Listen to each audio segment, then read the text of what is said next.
Hi అండి. అందరికీ నమస్కారం. అందరూ ఎలా ఉన్నారు? లాస్ట్ వీడియోలో మనం కార్తీక మాసం రెండవ రోజు పారాయణం పూర్తి చేశాం కదా! నాలుగవ అధ్యాయం వరకు కంప్లీట్ చేశాము. ఇప్పుడు పంచమ అధ్యాయము అనగా ఐదవ అధ్యాయం నుంచి మొదలు పెడదాం. వీడియో లాస్ట్ వరకు స్కిప్ చేయకుండా చూడండి. సంపూర్ణ కార్తీక మహాపురాణము మూడవ రోజు పారాయణము పంచమ అధ్యాయము. ఓ శివధన సంపన్న జనకరాజ శ్రద్ధగా విను. మనము చేసిన పాపాలన్నిటినీ నశింపజేయగల శక్తి ఒక కార్తీక మాస వ్రతానికి మాత్రమే ఉంది. కార్తీక మాసంలో విష్ణు సన్నిధిని ఎవరైతే భగవద్గీత పారాయణం చేస్తారో వారి పాపాలన్నీ కూడా పాము కుబుసములా తొలగిపోతాయి. అందునే 10-11 అధ్యాయాలను పారాయణ చేసేవారు వైకుంఠానికి క్షేత్రపాలకులు అవుతారు. ఎవరైతే కార్తీక మాసంలో తులసి దళాలతో కానీ తెలుపు లేదా నలుపు గన్నేరు పూలతో కానీ విష్ణు పూజను చేస్తారో వాళ్ళు వైకుంఠానికి చేరి విష్ణు సమభోగాలను అనుభవిస్తారు. ఈ కార్తీక మాసంలో హరిహరులు ఎవ్వరి సన్నిధినైనా సరే, ఏ పురాణాన్నైనా సరే ప్రవచించేవారు సర్వ కర్మబంధ విముక్తులవుతారు. కార్తీక వన భోజనం.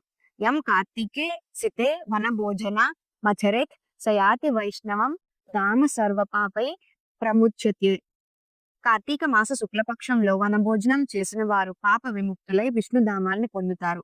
జప హోమ పూజ భోజన తర్పణ ఫలాలతో పాపి క్షుద్ర చండాలాది అశౌచవంతుల యొక్క సంభాషణలు వివన పాపం తుడిచిపెట్టుకుపోతుంది. కాబట్టి మహారాజా, కార్తీక మాస శుక్లపక్షంలో అన్ని రకాల వృక్షాలతో వాటుగా ఉసిరి చెట్టు కూడా ఉన్న తోటలోనే వనభోజనాలను ఏర్పాటు చేసుకోవాలి. ఉసిరి చెట్టు కింద సాలగ్రామాన్ని ఉంచి గంధ పుష్పాక్షతలతో పూజించి యథాశక్తి బ్రాహ్మణులను ఆహ్వానించి గౌరవించి వారితో కలిసి భోజనం చేయాలి. ఇలా కార్తీక మాసంలో వనభోజనాన్ని ఎవరైతే నిర్వహిస్తారో వాళ్ళు ఆయా కాలాల్లో చేసిన సర్వ పాపాల నుంచి విముక్తులై విష్ణులోకాన్ని పొందుతారు.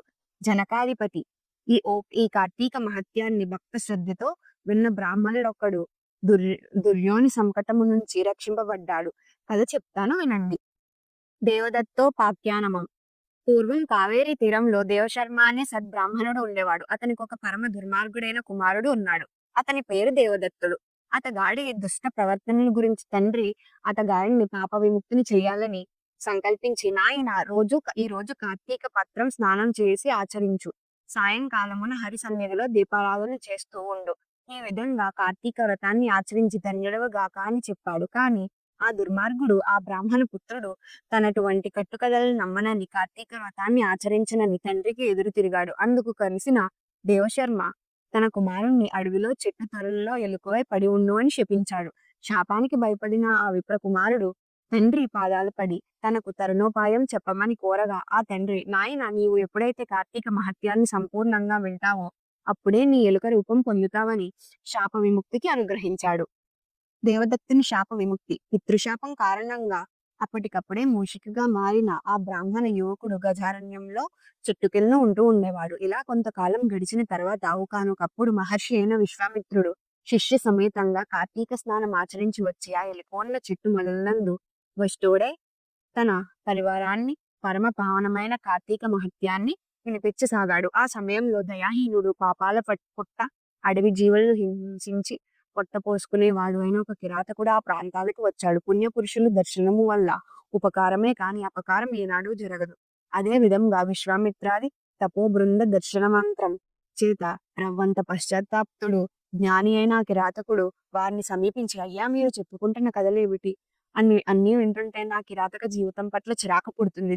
దయచేసి ఈ రహస్యం ఏమిటో చెప్పండి అనగానే అతనిలో వివేకం విచ్చుకుంటున్న వైనమును గమనించిన విశ్వామిత్రుడు, నాయన, మేము కార్తీక వ్రతాన్ని ఆచరిస్తున్నాము. ఈ కార్తీక మాసంలో ఎవరైనా సరే తెలిసి గాని తెలియక కాని స్నాన దాన జప తపం పురాణ శ్రవణ మందున చేసినట్లయితే వారు వారి సర్వ పాపాల నుంచి విముక్తులవుతారు. ఈ వ్రతాన్ని భక్తితో ఆచరించే వాళ్ళు జీవనత్తులవుతారు అని తెలియజేశాడు. ఈ విధంగా కిరాతకులు చెప్తున్న కార్తీక మహత్యాన్ని వినడమే తడవుగా త్వరలో ఉన్న ఎలుక తన శాపగ్రస్త రూపాన్ని వదిలేసి పూర్వయువ బ్రాహ్మణ రూపాన్ని పొంది విశ్వామిత్రులకు ప్రాణమిల్లి తన పూర్వ పొగదను వినిపించి ఆ ఋషుల నుండి సెలవు తీసుకుని తన ఆశ్రమానికి తరలిపోయాడు. అనంతరం ఆ కిరాతకుడు కూడా విశ్వామిత్రాదుల వలన కార్తీక మహత్యాన్ని కడకంట తెలుసుకోవడం వలన ఆ జన్మని కిరాతకుడైనా కూడా దేహానంతరం ఉత్తమ గతులను పొందాడు. కాబట్టి ఓ జనకుడా, ఉత్తమ గతులను కోరేవారు ప్రయత్నపూర్వకంగా నైనా సరే కార్తీక వ్రతం ఆచరించాలి, లేదా కనీసం కార్తీక మహత్యాన్నైనా భక్తి శ్రద్ధలతో వినాలి. వశిష్ఠుడు ఇలా జనకులతో చెప్తుండగా, రాజర్షి జనక, ఈ కార్తీక మాసము 30 రోజులు కూడా ఎవరైతే శ్రీ మహావిష్ణువుని కస్తూరి గంధములతోని పంచామృతాలతోని అభిషేకిస్తారో వారికి 10,000 అశ్వమేధములు చేసిన ఫలితం లభిస్తుంది. కార్తీక మాసంలో సంధ్యావేళ విష్ణు సన్నిధిలో దీపారాధన చేసిన దీపదానం చేసిన వారు విష్ణులోకాన్ని పొందుతారు. ప్రతిని శుభపరిచి దానితో ఒత్తిని చేసి బియ్యపిండి లేదా గోధుమ పిండితో ప్రమిదన చేసి ఆవునేతిలో పోసి ఆ ప్రతి ఒత్తిని తడిపి వెలిగించి ఒకానొక సద్బ్రాహ్మణుని ఆహ్వానించి చివరి రోజున వెండి ప్రమిదను బొమ్మిడి ఒత్తిని చేయించి వాటిని బియ్యపు పిండి మధ్యపు ఉంచి పూజా నివేదనాలను పూర్తి చేసి బ్రాహ్మణులకు భోజనం పెట్టి అనంతరం తాము స్వయంగా సర్వజ్ఞానప్రదం దీపం సర్వసంప చుపబహం దీపదానం ప్రదస్వామి కాశాంతరస్తు సదా సుమ.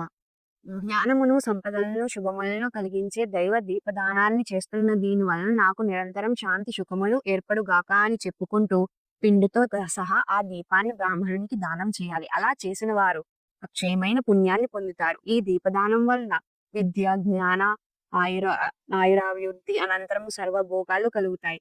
మనోవాక్కాయ కొత్త పాపాలన్నీ సమసిపోతాయి. నిదర్శనార్థమైన ఒక కథను వినిపిస్తాను, విను.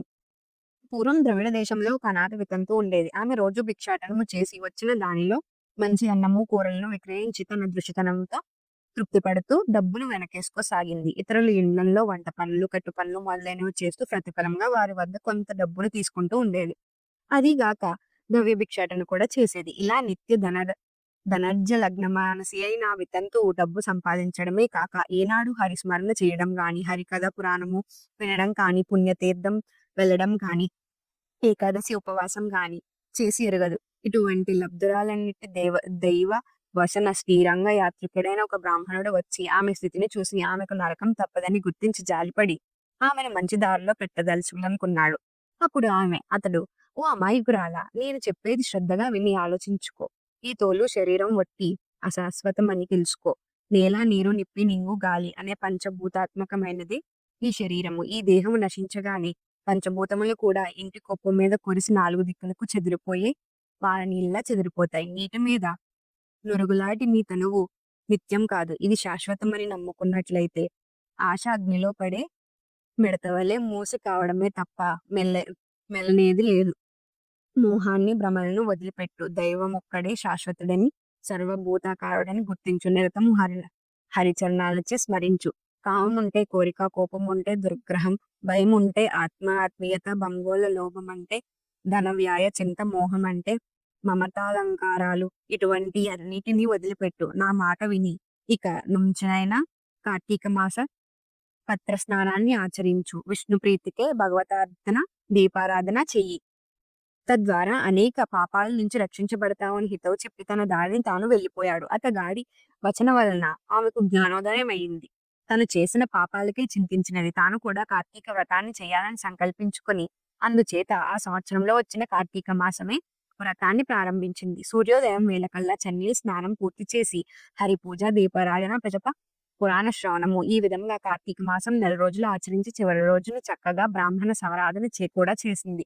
తక్షణమే ఆమె బంధాలు నశించిపోయినదై విగతస్సుయే విమానరాడులే శాశ్వత సర్వభోగ సౌఖ్యాలను పొందింది. కాబట్టి ఓ రాజా, కార్తీక మాసంలో అన్నిటికంటే ప్రధానమైనది దీపదానము. తెలిసి గాని తెలియక గాని ఎవరైతే దీపదానం చేస్తున్నారో వారు తమ పాపాలను నశింపు చేసుకున్న వారవుతారని, దీన్ని విన్నా చదివినా జ్ఞాన సంసార బంధ విముక్తులై విష్ణుభక్తి పారాయణులు అవుతారు.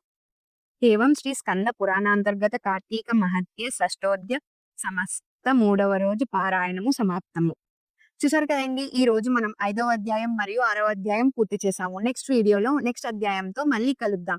ఈ వీడియో మీకు నచ్చినట్లయితే లైక్ చేసి షేర్ చేయండి. ఇక మరిన్ని సనాతన ధర్మ వీడియోల కోసం మా ఛానల్ ను సబ్స్క్రైబ్ చేసుకోవడం మర్చిపోవద్దు. పక్కనే ఉన్న బెల్ ఐకాన్ క్లిక్ చేసి ప్రతి వీడియోకి నోటిఫికేషన్ పొందండి. ఓం నమః శివాయ.